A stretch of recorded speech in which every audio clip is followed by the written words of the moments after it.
The beautiful Barnegat Bay stretches 42 miles, primarily along the inner coast of Ocean County, New Jersey. Well, in Ocean County, we're lucky enough to have Barnegat Bay be a central part of our life.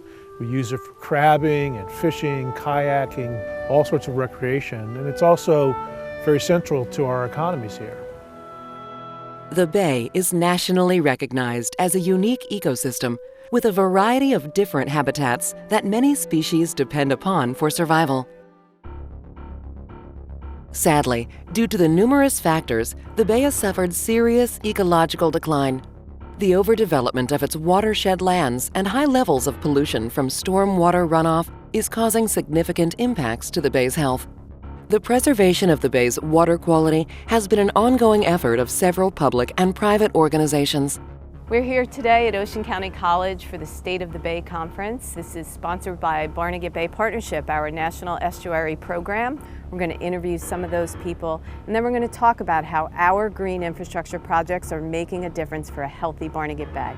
There's no doubt that in the history of the development of Ocean County, things weren't done the best way. The problem really is a long-standing one in terms of population growth and development. We had about 108,000 people in 1960. That's escalated up to about close to 590,000 people currently.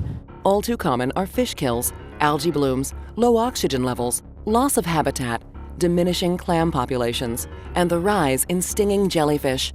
The sea nettles just ended up destroying it for our family. Algae is overfed by excess nutrients running off the land and disrupts the ecosystem. You're going to get trash, you're going to get litter, and even more importantly with respect to Barnegat Bay, you're going to get a lot of pollutants that you really can't see with the naked eye.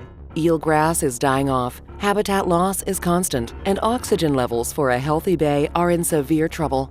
As a shellfish farmer, I'm a little bit concerned about where I put my shellfish and what those shellfish are exposed to.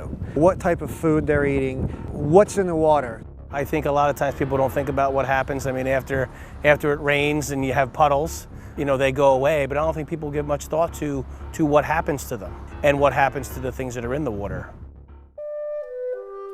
What the American Littoral Society was able to do with a variety of partners was target the worst stormwater basins, along with the existing development, and retrofit with green infrastructure.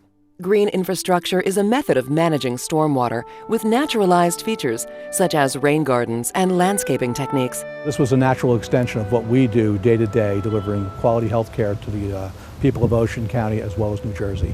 Green infrastructure promotes water management that protects communities and restores or mimics a natural system. Now we do not have the flooding problem at the intersection, and we had a serious one there, in some cases cars getting stuck. Green infrastructure also generates an abundance of beneficial outcomes, ranging from a reduction in flooding to the creation of vital habitat for fish and wildlife.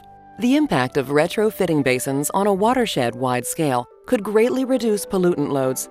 We have a lot of hope that the solutions that we've explored, that we've tried to bring into the communities will be successful. But the bottom line is we believe we can bring the bay back to health.